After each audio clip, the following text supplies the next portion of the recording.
이 바람의 특성을 우리가 좀 이해를 해야 할 필요가 있는, 바람이라는 건 제가 늘 중독이라고 그러잖아요. 네. 중독이 된 거지. 네. 중독이 된 거는 하는 건 안 돼. 네. 안녕하세요. 배우자 외도 당당히 바란다. 역풍당당 상단계 해법 있는 바람 주제 묻지 말란디. 근성 있는 외도 해결 변호사 이긴더 조변 조준호 변호사입니다. 자, 반갑습니다. 자, 오늘의 주제는 네. 바람 피운 남편에게 가장 속기 쉬운 말은. 바람 피운 남편에게. 바람 피운 남편에게 가장 속기 쉬운 말. 네. 바람을 현재도 피고 있는 중인 거예요? 그렇죠. 아니면은 뭐 들킨 거지. 들켰을 때. 특히 들켰을 때지. 네. 딱 들켰을 때 가장 속기 쉬운 말. 네. 뭐냐. 헤어지는 중이다. 그렇지. 이런 역시. 말들. 좀 쉽겠네요. 정리 중이다. 이 말이 정리 중이다. 약간 맞는 것 같은데 아마 약간 이게 좀 네. 속기가 좀 쉬워요. 쉽다, 맞아요. 물론 뭐 다른 거 속기 쉬운 게 많지 뭐 그 말로도 뭐 여러 가지가 있지만 특히 정리 중이라는 말은 왜 속기 쉽냐면 이 바람의 특성을 우리가 좀 이해를 해야 할 필요가 있는, 바람이라는 건 제가 늘 중독이라고 그러잖아요. 네. 중독이 된 거지. 네. 중독이 된 거는 정리 중이다라는 건 안 돼. 네. 그래서 중요한 거 없죠.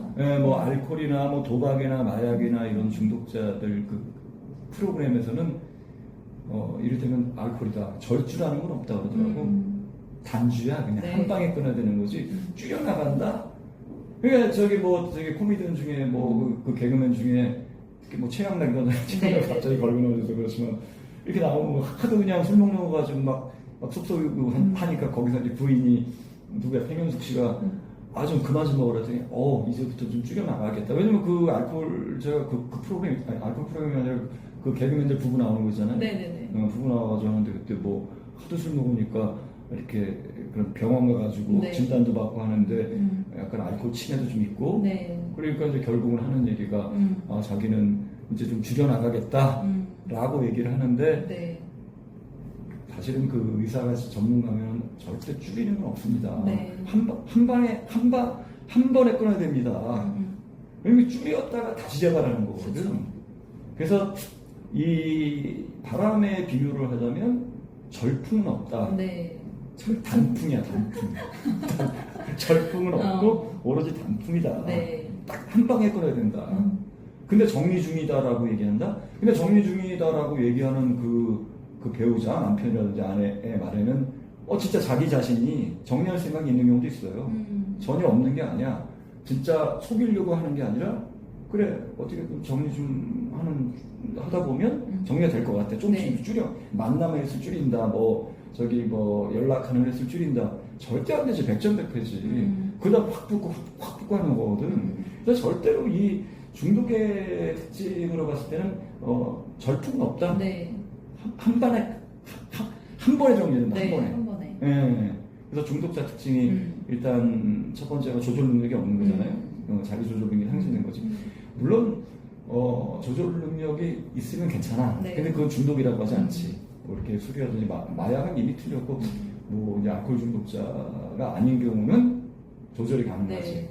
내가 이 정도만 먹겠다 그러면 딱 이 정도 먹고 싶겠다고 하고 내가 오늘은 안 먹어야 되겠다 안 먹어. 근데 이미 빠질 대로 빠져가지고 술에 완전히 그냥 쩔어가지고 매일 먹어요. 그 시간 되면 늘 먹어야 되는 네. 거고 또 한 번 먹으면 또 어떤 사람은 발동 걸리는 게 제어가 안 돼. 이런 경우는 한 번에 끊어야 된다. 그래서 이거는 그렇게 비교했을 때 무조건 단풍으로 가야 된다. 단풍으로. 네. 그렇죠. 그래서 정리 중이다라는 말은 없다. 우리 주변이 별로 말씀 안 하시죠? 아니 말하니까 제가 방금 까먹었어요. 지금 딴 생각하고 있어요. 딴 생각이 아니라 요거에 대한 딱 멘트를 하려고 했는데 갑자기 마지막 말을 하는 순간 까먹어버렸네? 뭐였지? 하지 말았어요. 그러니까 어쨌든 이 정리 중이다. 어떻게 한 번에 끝내냐? 네. 조금만 시간을 줘라. 네. 이런 말은 절대 믿어서도 안 되고 네. 그렇게 얘기한 사람 치고 제가 정리한 사례를 지난 18년 동안 상담하면서 본 사례가 없다. 네. 정리 못한다. 보통 정리하려고 다시 만났다가 그 자리에서 사실 불붙는 거 아니에요? 불붙는 거지. 그걸 또 이제 너무 감정이 응축되고 며칠 헤어지면 보고 싶은 마음이 그렇죠. 쌓이잖아요. 그렇죠. 쌓이는데 우리 마지막으로 만나서 좀 이별을 하자라고 해서 만나면 그 자리에서 그냥 막 불 그냥 붙어가지고 불 그냥 붙지. 오히려 더 심한 부정행위로 갈 것 같은데 오히려 그죠? 우리 이별주 한번 하자. 이별주 한 달 또 저기 무슨 모텔이나 호텔 가가지고 또그 관계가 있고 조금 오히려 더 깊어져가지고 상한 안 돼 그거는. 맞아요. 그러니까 이게 가능한 거는 중독. 그러니까 이미 대부분 제가 상담하는 경우는 이미 중독이 된 거야 상담녀한테 네. 상담남한테 이미 중독이 돼가지고 깊어진 건데 음. 그게 이제 중독이 안 된 경우도 있거든요. 네네네. 이제 막 썸 타는 거 있잖아. 그 말하려고 그랬어. 만약에 자기가 조절 능력이 있었으면 아내가 이렇게 크게 문제를 발견하기 전에 이미 그러니까. 조절해가지고 둘이서 헤어졌겠죠. 그렇죠, 그래서 그렇죠. 아내분이 모르는 그렇죠, 상태까지 오기 전에 이미 정리가 됐을 텐데 그렇죠. 조절 능력을 상실했기 때문에 아내분이 안 되는 발견이 거죠. 된 거고 그 상태에서는 아무리 아내분이 알았어도 그렇죠, 그렇죠. 스스로 해결할 수 있는 그 상태가 지나간 거다. 그 그래서 말을 이제 들었어요. 막 썸 타가지고 깊어지기 전에 제가 그래서 정서의 강을 건넌다 그러잖아요. 네네. 그러니까 정서의 강을 건너기 전에 그냥 육체적 관계를 맺기 전에 네. 약간 호감을 갖고 시작했는데 들킨 거야. 네. 그런 경우는 그냥 뭐 정리 중이다 이런 건 안 해요. 그냥 스스로 알아서 정리하더라고. 깨끗하게 끝나죠. 깨끗하게 끝나지. 네. 굳이 뭐 이제 막 썸 타기 시작했는데 뭐 굳이 가정 이렇게 들켜가지고 난리가 났는데 가정까지 깰 것까지 대부분 생각 안 하거든. 네. 물론 뭐 개 중에는 썸 타는 중에도 정리 못한 경우가 있지. 네. 왜냐면 이제 한참 이제 막 불붙으려고 걸 하니까. 네네. 그래서 이 바람이다라는 거는 어떻게 보면 알코올, 도박, 마약보다 더 강한 중독에 빠진 거다. 네.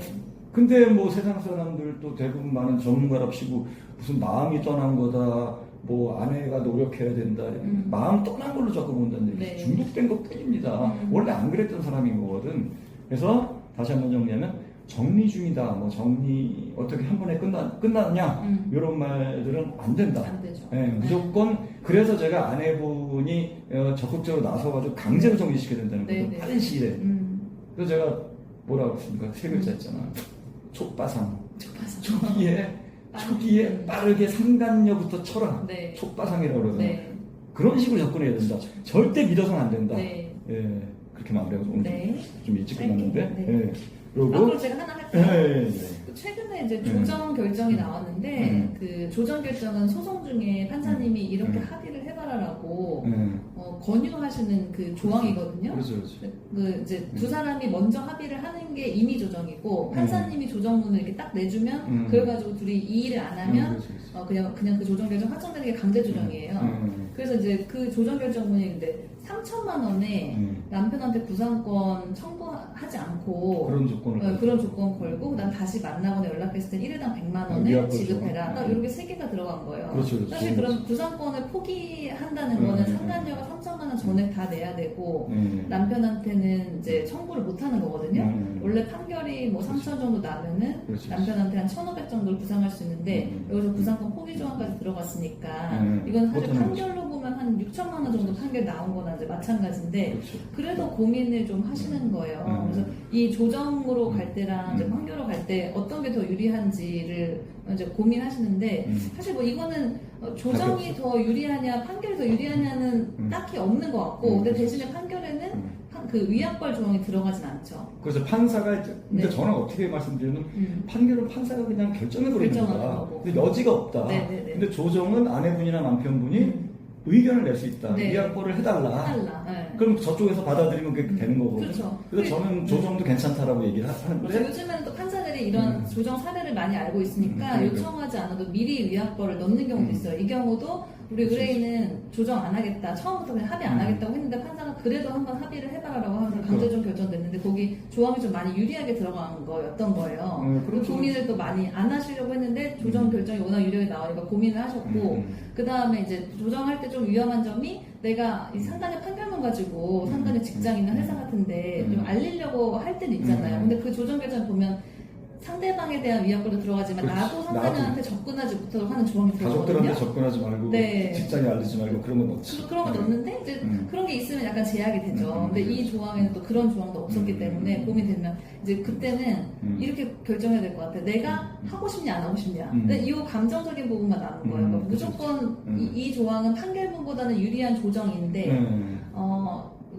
첫 번째로는 조정이나 판결을 결정할 때 판결보다 유리한지를 먼저 봐야 되고 그렇죠. 금액도 그렇고 위약부 조항도 그렇고 그리고 유리한지 봐야 되고 유리하다면 그때는 내가 하고 싶은지를 이제 감정에 따라서 결정하는 건데 뭐 그게 나쁜 건 아닌 것 같아요. 꼭 뭐 아무리 뭐 내가 경제적으로 이득이 되더라도 하고 싶지 않은 상황에서 하는 거는 좀 나중에 또 후회할 수 있으니까. 그래서 저는 뭐 그 위약벌 넣는 거가 또 둘을 갈라놓는 데 많은 효과가 있기 때문에 저는 네. 일단 불륜을 청산시키는데 굉장히 많은 이렇게 생각이 있기 때문에 네. 제 목표는 그거거든. 근데 대부분 이제 조변이나 안 그렇지만 대부분의 변호사들의 목표는 네. 소송이 이기는 거까지잖아요.